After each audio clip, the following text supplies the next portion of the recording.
দুর্গা পুজো, লক্ষ্মী পুজো, কালী পুজো, জগদ্ধাত্রী পুজো সব শেষ। তারপরে আছে কিন্তু আমাদের সরস্বতী পুজো। আর সরস্বতী পুজোয় মানে কিন্তু কুল। আর এখনই কিন্তু আমরা গাছে কুল দেখতে পাচ্ছি। দেখানি দাও একটুখানি জুম করে।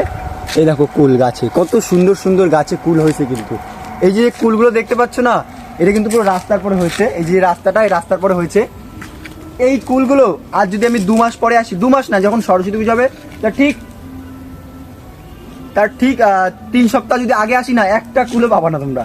সরস্বতী পুজোর আগে কিন্তু সব কুল শেষ, সব সাবার করে দেবে এখান থেকে। এমনই একটা জায়গা এই জায়গা। কেননা এই জায়গাটা কাউরি না, বাট এই চাষিরা চাষাবাদ করে। আর এই কলা গাছগুলোও কিন্তু তারা লাগিয়েছে, বাট তারা বেশি ফল পায় না। এখান থেকে মানুষজন যারা যায় তারাই বেশি ফলগুলো কুড়িয়ে নিয়ে চলে যায়। কুড়িয়ে না, চুরি করে নিয়ে চলে যায়। এটা হচ্ছে ব্যাপার। দেখো কত গাছে ফল, সব একটাও পাবা না। সরস্বতী পুজোর আগেই সব শেষ। এই শুভর মতন কোয়ালিটির ছেলেপেলেরা সব নিয়ে চলে যাবে। ওই যে শুভ গান গাচ্ছে একা একা, ওই শুভ কিন্তু নিয়ে চলে যাবে। এই একটা ব্যাপার এরকম। শুভ যা মানুষ, আগের বার আমার ব্লগে দেখিয়েছি, সরস্বতী পুজোর আগে কিন্তু কুল খেয়েছে মালটা। এইবারও খাবে, আমি শিওর।